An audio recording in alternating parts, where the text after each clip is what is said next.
Wow, guys. The first two episodes of WandaVision dropped on Disney Plus on Friday last week. And oh my god, they were a million times better than I could have ever imagined. There's some criticism online for these episodes saying, yeah, they are crap. Oh, this. Oh, that. I didn't get it. I didn't understand the mystery. One, you're not meant to understand the mystery. That's the whole point of the goddamn mystery. And number two, it's not crap just because you don't understand what's going on. That just means you don't understand what's going on. It doesn't make something rubbish. Let's talk about the two episodes then. About 30 minutes each. There's a lot of hoo-ha about the fact the credits were so long, particularly in the first episode, but these episodes are almost like little mini films of the Marvel Cinematic Universe, hence the lovely credits at the end of the episodes, which played very much like the Marvel movies with the stylish credits for some of the bigger names involved in production, and then we flip to normal credits. I don't watch the credits right to the end anyway. As you would know if you were keeping up with anything to do with WandaVision, the show is based on sitcoms, I guess from American history, not anywhere else. But, the sitcom genre, which goes back decades and decades and decades in the US, and this show is almost taking a decade-by-decade approach to its presentation of sitcoms. So there was stylistic changes between episode 1 and 2. Now, maybe if you didn't know anything about the show, and you had already been thrown out by the fact it's in black and white, which was lovely, by the way, and the fact it was with a laughing track, and it was in a sitcom setting, maybe you didn't appreciate the changes that they made with like the cinematography between the two episodes, or just the type of clothing, or the type of humour. Incredible research had clearly been done into the sitcom genre and the historical ones. Now, I'm not an expert on I Love Lucy. I'm not sure if I've ever seen an I Love Lucy episode, but I know that was an inspiration for the first one. But I have seen some Bewitched episodes years ago. And you could see that Bewitched was really the inspiration for episode 2. I loved when you got the cut to the chewing gum inside Vision's machinery, and you just got this like animated sequence of the chewing gum stuck. And that's such an old school sitcom thing to do. It was brilliant. Like I said, I'm not an expert on those that time of the sitcom genre, but I could see straight away what they were trying to do homages to, and the changes in the cinematography. I was looking for it, in fact, because I knew what to expect with this show. I loved there was a laugh track, and I am not a laugh track fan. I used to put on the MASH DVDs and select to watch them without the laugh track, because on those DVDs you had the option, you could either have them with the laugh track that was added for when it was aired on TV to make it funnier, or without the laugh track. And I always thought it was better to know when I wanted to laugh rather than when the TV show was telling me to laugh. If I could do that with all sitcoms, I would. It's why I don't generally gravitate towards sitcoms that are filmed in front of an audience, because I just hate canned laughter. But here it worked perfectly, and I'll tell you why. Number one, the show was really funny, actually. But number two, it worked so much because we know as a viewer that what is going on here is ridiculous. Something is wrong. So the fact that laugh track was there sort of added to the absurdity of what was taking place on screen, really. And I thought it just added something to it. I actually found myself laughing when the laugh track was going as well, or the audience. I know there was an audience actually there, so it's possible that none of it's fake laugh on there. They might have just been what the audience was laughing at. But I found myself laughing at the right points anyway. But yeah, I just felt that added to the vibe and the atmosphere of where they were. And we have no idea where they are. We have no idea what's going on. That's the whole point of a mystery. So in the first episode, I loved that for so long Wanda and Vision couldn't work out what the heart was on the calendar. Weren't even really sure why they were married or how they got married or what. It was brilliant. You were sort of buying into that part of the mystery a bit. I'm going to say it now, the first episode was a masterpiece. So I had a lot of favourite parts in there. But the one bit that really got me was when Wanda was trying to prepare the food for their guests, particularly as well when she thought she had Vision in front of her. She had her hands in front of his eyes and she was wearing a little sexy outfit, and it turns out it was Vision's boss that she was doing it to. She was horrified. I just found that really funny. And they went with the idea that she was Sokovian, so that could explain it. Those Europeans. Vision's workplace scenes as well, where he was trying to work out what it was that they actually do in their job. I thought that was great, because for us as an audience, that raised the question straight away that something is amiss here for our characters. Even they don't know what's happening there. They're not just a part of the process. Whereas in episode 2, it did seem like they were a bit more a part of the process, but still had no idea about how some characters would react to certain things and so on. So I really found that interesting. The whole first episode really was just about this dinner. That's what old comedies kind of used to be like. It was just one thing driving the plot, and it could be your boss coming over to dinner. That was like such a simple but great way to introduce the show. And then the part where Vision's boss starts choking, I mean, that was horrific for a little bit. They just carried on and they weren't doing anything. And then there was just that moment when Wanda said, "Vision, help him." And they did it. And then it was as if the program, assuming they're in a program or they're in some kind of simulation of some sort, either in Wanda's head or something else, it was as if they passed the level. That's why I took it at first. I thought, oh, they've saved him. They've passed the level. The guests were saying how wonderful the meal was, and we're leaving now. So it was very much like they passed the level. Now I'm looking back, I'm wondering if, with the second episode, sort of in my mind as well, I'm wondering if actually Wanda broke character in that moment and said, Vision, help him to get this back to normal and fix this. It was very sort of similar to when in episode 2, which we'll talk about in a minute, Wanda saw that beekeeper and was just like, no. And it reset. It went back a few minutes within the sitcom story. I think maybe that's what was going on, and they didn't pass the level, but I'm not sure. I'm not sure how it works. I'm not sure what the end goal is of them going through the decades, but that first episode, it was exceptional. I loved it. It was a perfect piece of television and one of my favourite things that has been released by Marvel as part of the MCU. Now, episode 2 was very good as well. Did it quite reach the level of the first episode? I don't think so, but it was still very, very good. The first episode, as I said, was exceptional, so to reach that level twice in a row would have been difficult. I'm not sure I would have even been able to cope with it.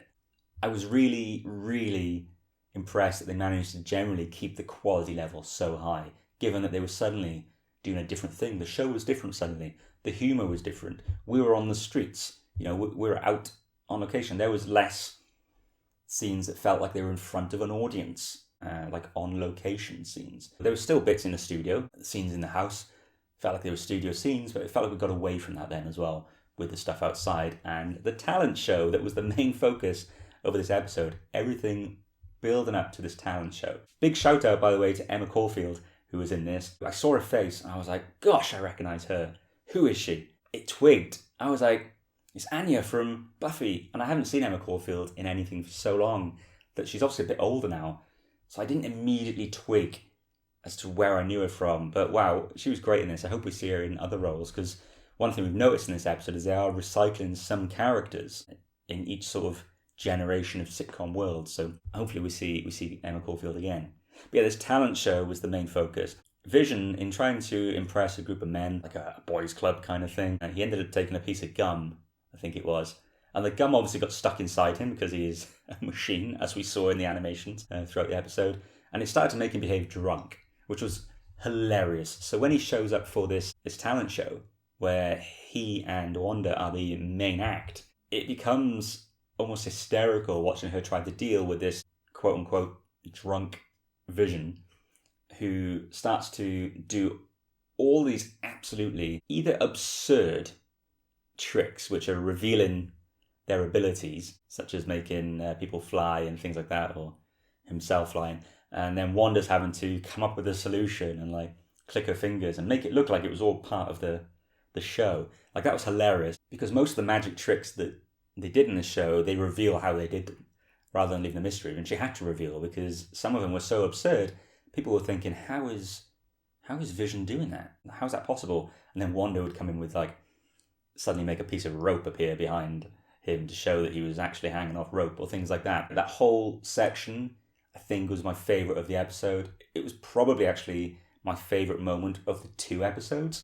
Even though the first episode just pips this one, I think that magic show bit was just hilarious from start to finish. We obviously got some additional mystery reveals in the second episode. I've mentioned the beekeeper. I don't know what that stands for. Like, what does it represent? I have no idea. And I love that. There's people online saying, again, they don't understand what's going on. It's asking too many questions, not enough answers. Guys, we're in part 2 of a 9-part story. There's 7 more parts. If I was getting answers to questions in episode 2, I would have some real concerns about whether this show could stick it out to the end of the season, stick out the landing.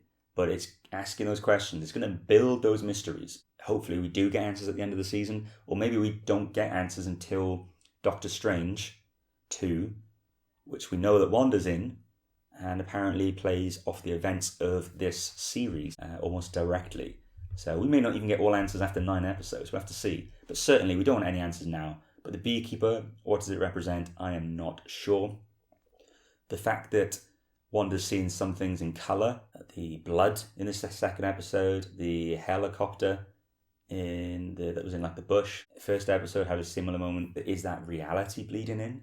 And she doesn't want it. She's kind of turning away from seeing these bits of colour because that's real clarity coming to her. She doesn't want that. She doesn't want reality. We know she doesn't want it because she said no when the beekeeper showed up. So she just wants to live a happy life with Vision, I think is what we're getting. Now the question is it Vision or is it a representation of Vision? Has Wanda or whatever's happening with her, whoever's involved, have they found a way to actually have Vision in there?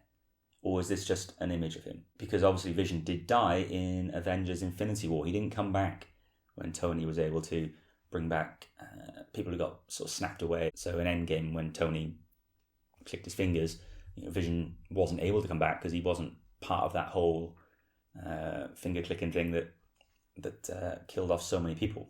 There were adverts in these episodes. I found out about this a day or two before the show actually started. I was wondering how they were going to work. I heard they were going to help sort of add to the mystery of the show, and they definitely did do that. The first video with the toaster, which had the red light on it though, and everything else was black and white.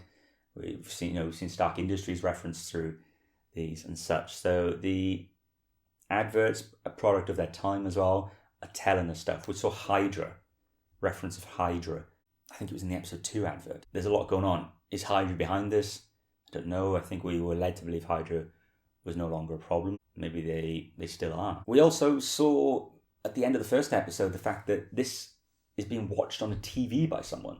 And we saw the name Sword, which obviously is from the Marvel universe. So our Sword behind this. Is Wanda in a simulation? We've heard a voice that is trying to get through to Wanda saying, who's doing this to you? What's happening? I don't know who the voice was. I haven't looked into it yet to even try and work out who it could be. I certainly don't want spoilers about that. But someone is helping Wanda or detaining her in this simulation of life, and someone else is trying to reach out to help Wanda, but does she want help? I'm not sure she does. So I'm really curious to see what's happening. I wonder if the end goal is to try and get Vision back alive. But given all sorts of rumours about, can Gamora come back, which I don't think that's happening, or can Natasha come back as Black Widow? If they suddenly brought Vision back, all of it starts to cheapen maybe what happened in Infinity War and Endgame. So I would hope they don't go that way, but maybe they will. We don't know, do we? The last thing I want to talk about is the performances. Oh my God. Elizabeth Olsen and Paul Bettany are genuinely putting in performances that may at least get them a nomination in the Emmys. I know that generally these kind of projects are overlooked at Oscar level. The Emmys is sometimes guilty of the same, but this show is so different. It's not a sci-fi superhero show, at least it's not right now. It's just a comedy. So I do think that they really will be in the conversation for Best Actor and Best Actress. And I have yet to see anything that would beat them out. So I'm curious to see if they will get a nomination. I do think one reason Marvel are doing these shows the way they are is because I think they really want Emmy consideration. Maybe they're even looking at Golden Globes, I don't know. I really do think they want to get these awards behind them now. That the Oscar nominations as such for Black Panther really, really was important to them, and I think they're going to try and do the same now with their output from the TV division. So we'll have to see.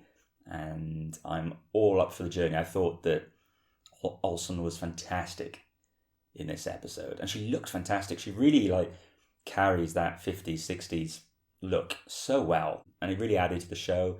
Costume department did a great job. Her hair was amazing, but her actual performance, she got to have a focus on her that she has not had in any Marvel movie thus far, and I thought she knocked it out of the park. And she's a good actress, we know this from other material. This is the first time the spotlight was on her, and I thought she was fantastic, particularly when she was doing two different styles between episode 1 and 2. It must have been a complete mess in her head trying to be an actor doing all that at the time and filming different episodes right after each other or sometimes at the same time. Thought she was great. And Paul Bettany, the first time I ever saw him was in A Knight's Tale, which is a comedy, and I loved him in that. So seeing him back in a comedy now, it's where he does his best work, I think. He was hilarious in this, and I think he's only going to get better. So what was my overall opinion of the first 2 episodes of WandaVision? I thought they were fantastic. I thought the first one was almost a masterpiece. Not even almost, I think it was a masterpiece for what it was trying to do and achieve. Episode 2 was incredibly good as well. I imagine I'm going to be saying the same thing for episode 3, if this is the kind of quality that we've got to look forward to. I'm all in on the mystery. I don't want answers yet. I don't know why anyone is asking for answers yet. And I love the comedy. I haven't really put that out there. I just love the comedy. The best way to watch this show, guys, is to sit back and enjoy it as kind of a sitcom with a weird, dark underbelly, like the mystery. But enjoy it as a sitcom. Don't try and work out why Wanda's there, why Vision's there. Just enjoy the episode for what it is and the absurdity of it, and then maybe ask some questions after. But don't do it when you're watching it, because you're going to lose things. You're going to lose the point of the episode, which is that it is kind of a sitcom with a dark mystery there. Don't overthink it when you're viewing it. So what did you think of WandaVision episode 1 and 2? I'm not interested in the haters, guys. Just let me know, what do you like about it? What did you enjoy? What were your favourite moments? What do you think's happening? And please no spoilers for any future episodes if you happen to know any. Don't forget to like this video and subscribe to my channel. It would mean a great deal to me. I'm new to this part of the internet and I'm just looking to grow, so I would appreciate all support. Thank you very much.